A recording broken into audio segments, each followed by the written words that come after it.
Hey guys, Renee here. Today we've got another skincare chat. We are talking about face oils, what you should be using, why, and what you shouldn't be touching with a 10-foot pole.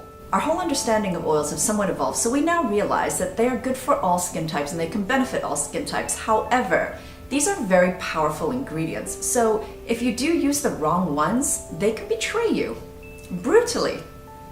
So again, this is all about ingredients. Consider this a second part to my moisturizers video. There are a lot of great blends out there and a lot of beauty products that have oils in their formula. So we are going to talk about the ones that we hear about the most visible ones and available in the market, so that you can find the products that are best suited for your skin.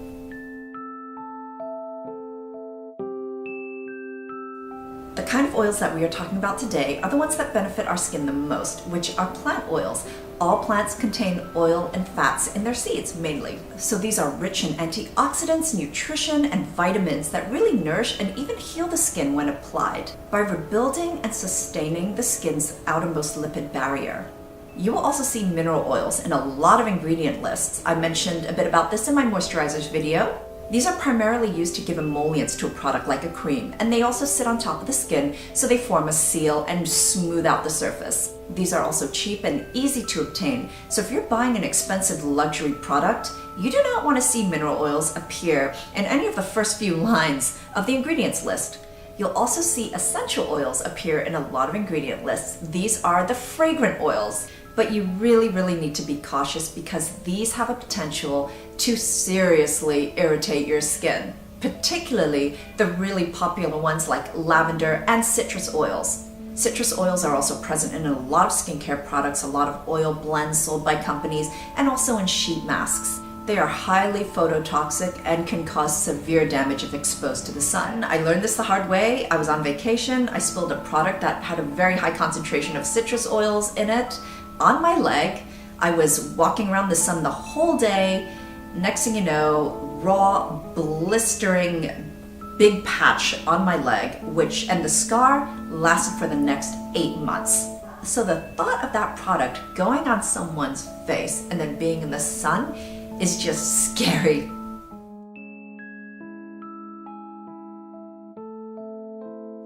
So before I begin listing the oils that will be great for you if you have oily skin, I want to distinguish for you what makes an oil better for oily skin versus for really dry skin. If you have oily skin, then you need an oil that is high in linoleic fatty acids. These tend to be a much thinner consistency, they don't sit on top of your skin, they get absorbed quite quickly.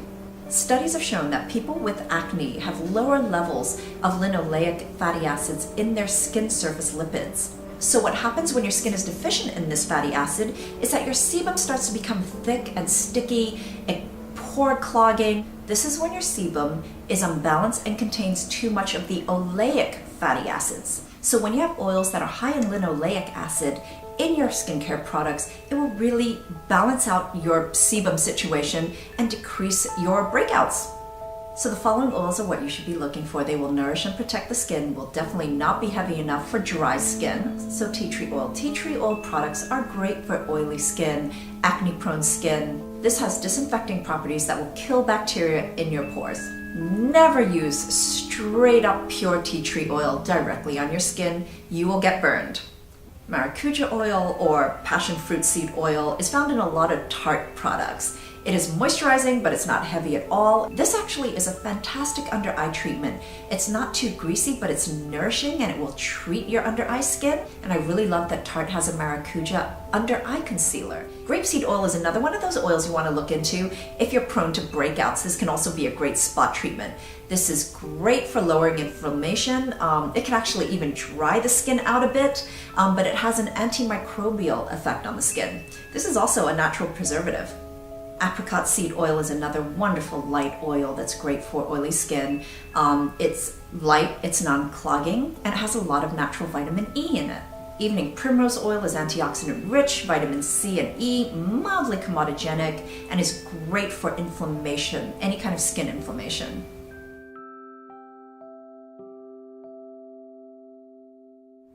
Sea buckthorn oil is just an amazing ingredient. It appears in a lot of fabulous cosmetic products and creams. In fact, it's been in a lot of the products that I've been reviewing over the past few weeks. This is a soothing and calming oil that has been used to heal burned skin and also protect the skin from really blustery or harsh weather conditions. This naturally contains all the important omegas. It's antioxidant rich with vitamin C and E.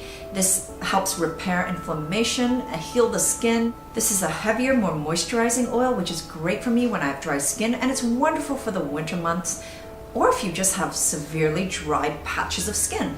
So Fresh's Sea Berry Moisturizing Face Oil is one of my all-time favorites, and sea buckthorn oil is the reason why it's so special. Chia seed oil is an amazing ingredient. It is a superfood for your skin. It contains 7 times the vitamin C of an orange. Avocado oil is actually extracted from the pulp of the fruit and not the seed. Like sea buckthorn oil, this is a heavier oil, but is fantastic for healing and treating dry, itchy, damaged, and sensitive skin. And if you have those horrible dry patches on your skin, this is a good treatment for that. Coconut oil is one that we all know and love. It's been used for a century to heal damaged skin. There's not a whole lot more that needs to be said about it other than this oil tends to be very comedogenic. While coconut oil is fantastic for the skin all over your body and your hair, you might want to be cautious about putting it on your face if you're prone to breakouts.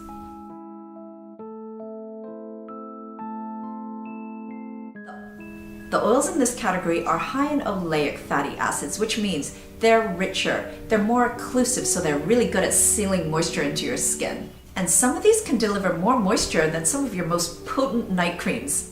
So camellia oil, this has been my oil of choice lately. I've used it throughout the winter months and I am deeply in love with it. In fact, if I see camellia oil or extract in any ingredient list, I've decided it's for me.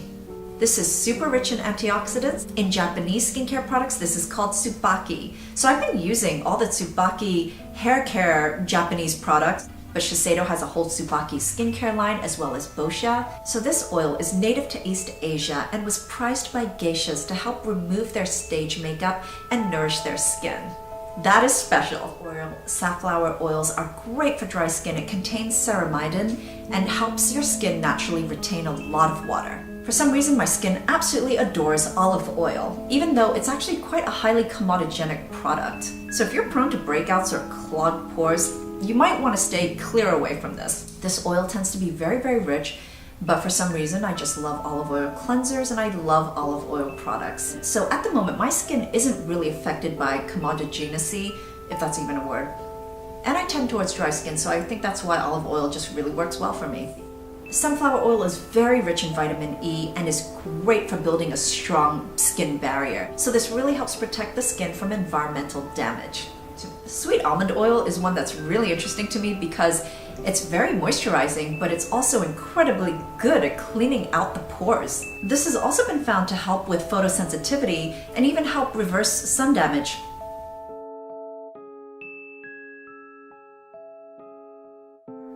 Mature and aging skin need oils that are chock full of anti-aging antioxidants. Rosehip oil, another one of my favorites. This is a form of vitamin A, so this is nature's retin-A, a natural source of tretinoin.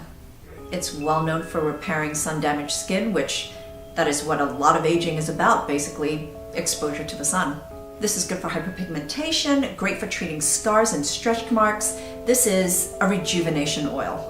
Jojoba oil is one of my all-time favorites. It is non-comedogenic, or at the most very mildly comedogenic, but it also has the most sebum-like consistency or makeup, so it absorbs really well into your skin. The first time I ever got exposed to Moroccan oil was the Moroccan Oil hair brand, and then of course Josie Moran. This is from the fruit of a Moroccan tree and is endlessly moisturizing for hair and for your skin. This is antioxidant rich, very high in vitamin E. This is also meant to help with new cell growth and increasing cell turnover, which is something that decreases as we age. This also helps restore the lipid barrier in your skin. Even though argan oil is very well known to be non-comedogenic, this is very high in oleic oils. So this could be a problem if you're prone to breakouts or if you have rosacea or dermatitis. This could further exacerbate the condition. Marula oil is the fruit from the South African marula tree. This is a powerhouse of antioxidants. This contains more antioxidants than even argan oil. This is quite thick but does absorb really well and really nourishes your skin. Now when it comes to oils, and when you see a lot of oils in formulations, you are actually getting what you pay for. Oil products that are cheap are usually that way for a reason. They're either over-processed or they have a lot of cheap fillers added, which completely dilutes their effectiveness. You also want to always make sure that your oils are either organic or natural or cold pressed to maintain the nutritional value.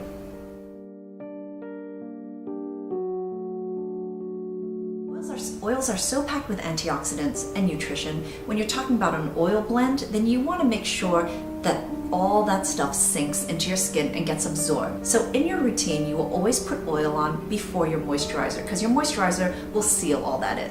In my skincare routines, you'll see that I actually prefer to press the oils into my skin to make sure it gets in there. And the great thing about good quality oils is that you can pretty much mix them into any product in your skincare routine. I've definitely used this after serum before my moisturizers, but you can also add a few drops into your serum and sort of create this little micro emulsion. You can add a few drops into your moisturizer just to make it a little more rich. You can even mix it into your foundation. Your foundation would just sort of glide over your face. Another great thing to do during the summertime is replace your moisturizer with an oil for your skin type, and just after a few minutes of letting that oil absorb, layer sunscreen over. Sunscreen is naturally occlusive. Zinc and titanium dioxide actually will form an occlusive seal, which lets your oil just kind of sink into your skin and just seal it all in.